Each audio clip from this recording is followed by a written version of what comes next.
There's been 5 studies in total commissioned by the Ministry of Education. None of them have done a robust, statistically significant comparison that has been able to find that the program has increased attendance at school.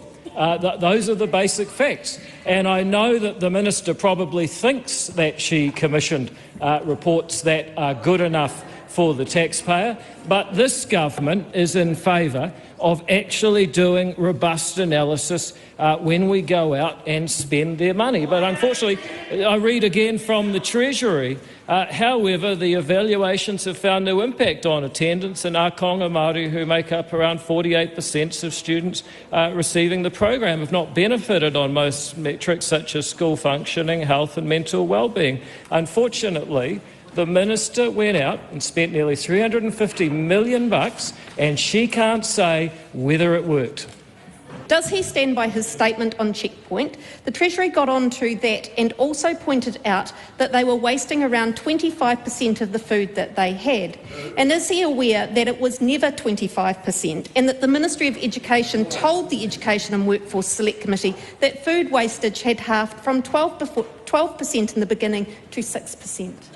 Mr. Speaker, unfortunately, there's a wide range of ways that the food is being wasted.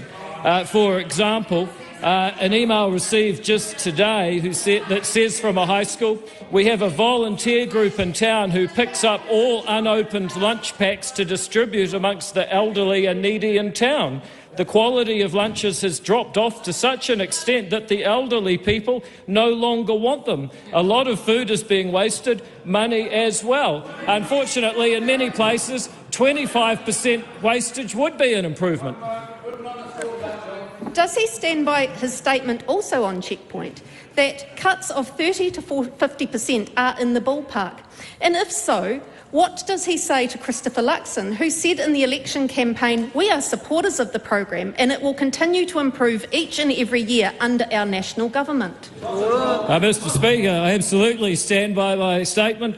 And what I'd say to Christopher Luxon and the Prime Minister for that matter is that we are going to keep improving it. First of all, by wasting less money. Second of all, by making sure that it's going to the students most in need in a way that we can demonstrate a difference. And I just heard Megan Wood say, you're cutting it. And that's why she didn't get the finance job, because you see, when we say we're cutting it, we mean we're going to spend less money to get more results. That's what this government needs to do. That's what anyone in finance needs to do. And that's why Megan Woods didn't get the job. After 6 years of this lot doing less and less with more and more taxpayers' money, this government now has to do more and more with less taxpayers' money and try and pay down the debt besides. If only that government had been a bit more fiscally responsible, this government would be having an easier time. Okay. Thankfully, we're up to it. There is a major fiscal cliff in the funding of pharmaceuticals that this government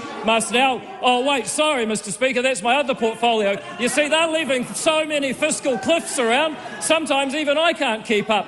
Back to education, the fiscal cliff around school lunches is such that this government has to actually find money to continue something that the opposition said we were trying to cut, and that's why we've got to do it better and smarter in a more targeted way that benefits the kids who really need it, where these guys failed.